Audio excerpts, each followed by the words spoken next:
Hoy día, además, se habla de esta ofensiva.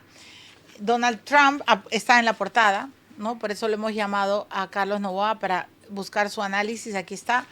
Donald Trump ha puesto un plazo de 4 semanas a las operaciones en Irán, ¿no es cierto? Los ataques comenzaron el sábado.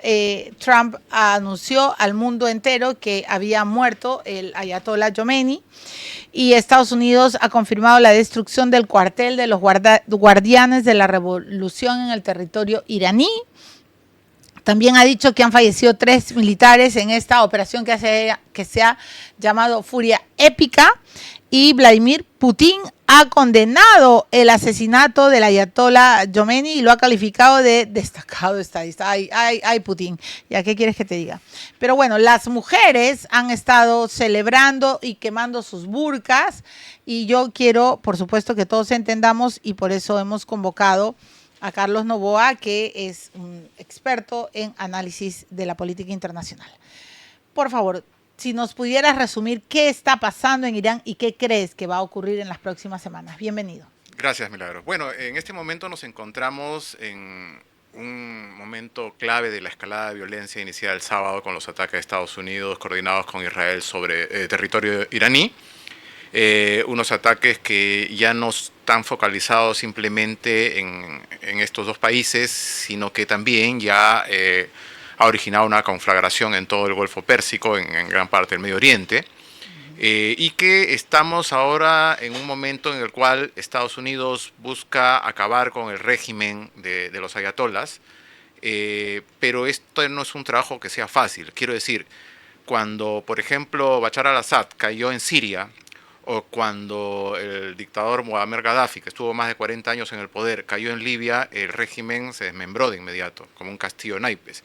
En este caso, con Irán, y lo sabían también tanto Estados Unidos como Israel, el tema iba a ser más complicado porque hay que entender primero que desde 1979, que se produjo la Revolución Islámica y llegaron los ayatolás al poder, lo que ocurrió fue que Irán se convirtió en una estructura institucionalizada que tiene un liderazgo religioso con los clérigos, que tiene también un componente político y sobre todo lo que es la Guardia Revolucionaria. La Guardia Revolucionaria es una especie de ejército paralelo, no es el ejército de Irán, tiene un ejército de Irán evidentemente, pero la Guardia Revolucionaria es un ejército paralelo, organizado y sobre todo con mucho poder.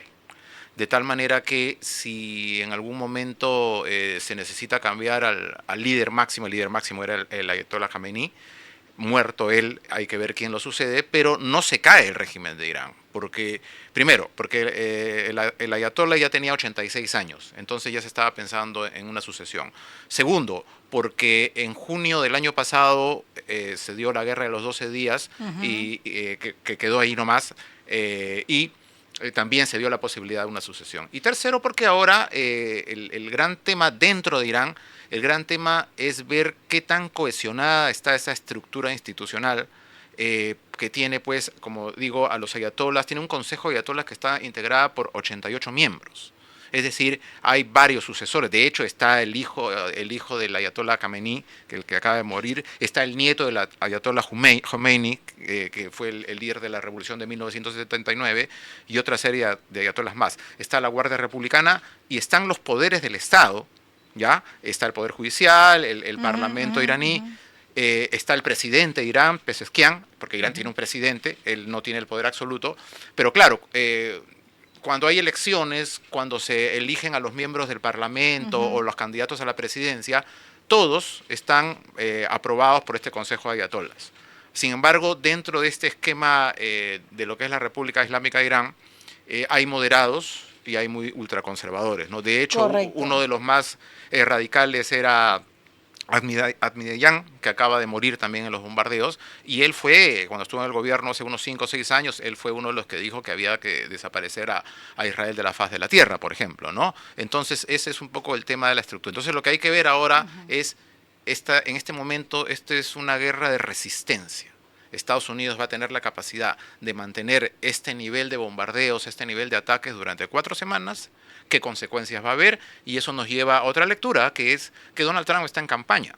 En noviembre tenemos elecciones de medio término en el Parlamento estadounidense, en el Congreso estadounidense, y como siempre ocurre en estas épocas, el presidente que está de turno, sea republicano, sea demócrata, no tiene la mayoría. Por lo general, en estas elecciones de medio término, que se renueva parte del Congreso de los Estados Unidos, gana la oposición. En este momento los demócratas son los que tienen más probabilidades de ganar, sobre todo en la Cámara de Representantes, que es como decir los diputados. Y entonces crees que este intento de liberar, porque, y te agradezco porque yo he pronunciado mal, no he dicho Yomeni, es Yamení, ¿no? Es que Khomeini era el anterior. Yo sé, Jamení, ¿verdad? Sí, sí eso. Gracias, Carlos, por corregirme. ¿Crees que en este intento de liberar a un gobierno islámico, un gobierno religioso, correcto? Con fuerte opresión a la mujer, recordemos todas las protestas que han habido y que mucha gente decía, Trump libera, ¿no?, al pueblo. ¿Crees que este intento de liberar esta furia épica tiene también un contenido electoral? O sea, quiere demostrar Trump que es el gran liberador del mundo, liberó a Venezuela de Nicolás Maduro, ahora hace un ataque sistemático con Israel para ayudar y liberar a las mujeres oprimidas. ¿Eso me estás diciendo? Digamos que ese es el estilo de Donald Trump. Todo lo que ha hecho, sobre todo este año, ¿no? Desde el 3 de enero que empezó con la invasión a Venezuela, es para que él tenga elementos de decir que él está liberando el mundo, ¿no? Pero no es, o sea, sí, evidentemente la respuesta es sí. Sí es por una cuestión electoral, pero Donald Trump no solamente está pensando en las elecciones de noviembre, sino que también hay que recordar que el mandato de la presidencia de los Estados Unidos es de 4 años, y 4 años se pasa muy rápido. A Donald Trump le quedan apenas 3 años. ¿No? Entonces tiene que crear una estructura para que vea que ese sistema de gobierno o este régimen, esta manera de ejercer el gobierno es lo que le conviene a Estados Unidos. Es un riesgo para él. Y para eso te iba a decir, está creando su propia épica. Así es. Pero, Carlos, él podría no estar midiendo la reacción, porque acaban de haber ataques a Dubái, a todo el Golfo, ¿no? Irán no es manco, ¿no? No, para definitivamente, empezar. definitivamente. Y Rusia acaba de meter la cuchara y acaba de criticar la ofensiva de Trump. ¿Tú crees que esto puede llegar a una escalada que complique aún más las relaciones entre Vladimir Putin y Donald Trump?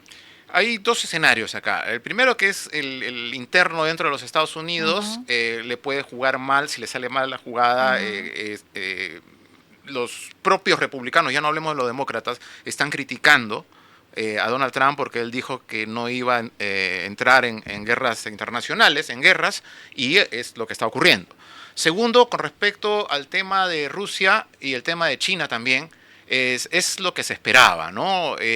Críticas a la ofensiva, defensa de lo que es el ayatolá, pero no van a ir más allá. O sea, ni Rusia ni China, creo yo, bueno, en este momento, como están las cosas, todo puede pasar, pero no se dan, digamos, los indicios que indiquen que van a entrar en un conflicto porque tienen sus propios problemas, ¿no? Rusia con Ucrania, China con Taiwán, y esta es una escalada, pues, en la cual, como digo, están jugando o están viendo quién resiste más, qué tanta capacidad tiene Irán de resistir. Ahora bien, Estados Unidos, por ejemplo, ¿podría imponer un presidente? Sí, podría imponer a alguien con el que ellos estén de acuerdo, como por ejemplo Reza Pahlavi, que es el hijo del Shah de Irán, derrocado en 1979. ¿Que lo pueden poner? Sí, claro que sí, pero él no tiene ninguna legitimidad porque está en Irán, está fuera de Irán, quiero decir, hace 47 años cuando ocurrió la revolución, y no tiene ningún tipo de legitimidad dentro de Irán. ¿Qué es lo que podría pasar dentro de este esquema de especulación? Porque evidentemente hay que ir viendo esto día a día o cada hora.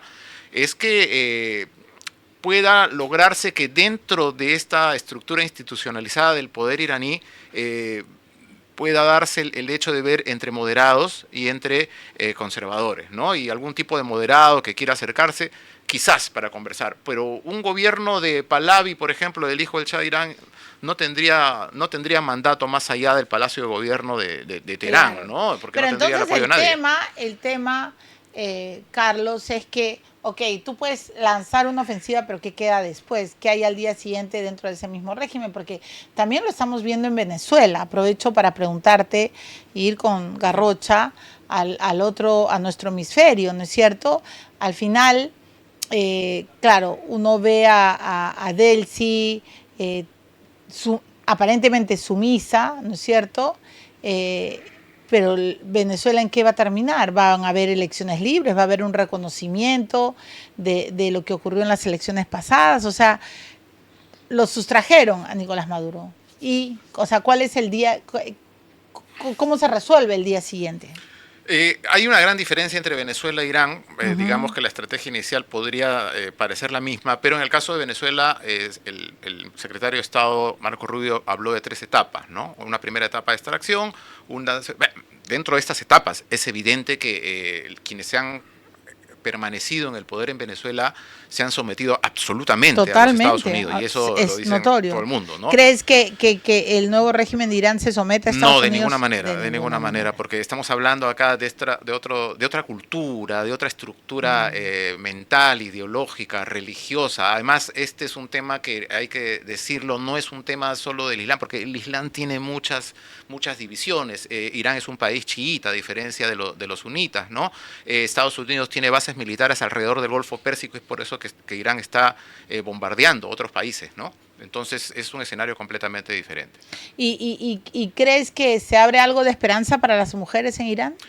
Eso sí, definitivamente. El tema acá también es otro tema porque Irán no es, como decirte, Afganistán con los talibanes o la propia Arabia Saudita, ¿no? Que es un rival completamente opositor a lo que es Irán, ¿no? Ellos son los dos líderes antagónicos en el Golfo Pérsico, pero en el caso de Irán había cierta tolerancia, una especie de pacto tácito entre la población de 90 millones de habitantes y el régimen de las ayatolás. Evidentemente había una ley que todas las mujeres tenían que caminar en la calle con el velo, no Correcto. podían ocupar cargos públicos, etcétera, o postular a la presidencia, por ejemplo. Pero si había algunas mujeres que pasaban por la calle sin velo, como que no pasaba Como nada, que no ¿no? pasaba nada. En Teherán, por ejemplo, hay restaurantes, hay bares, hay discotecas, mientras la población podía hacer una vida medianamente occidentalizada, se hacían de la vista gorda. ¿Cuándo empiezan los problemas? Cuando hay protestas políticas. Ahí es que el aparato represor pues salía con un nivel de salvajismo que es lo que hemos visto en las imágenes, ¿no? Con toda la represión, sobre Bueno, todo con las mujeres.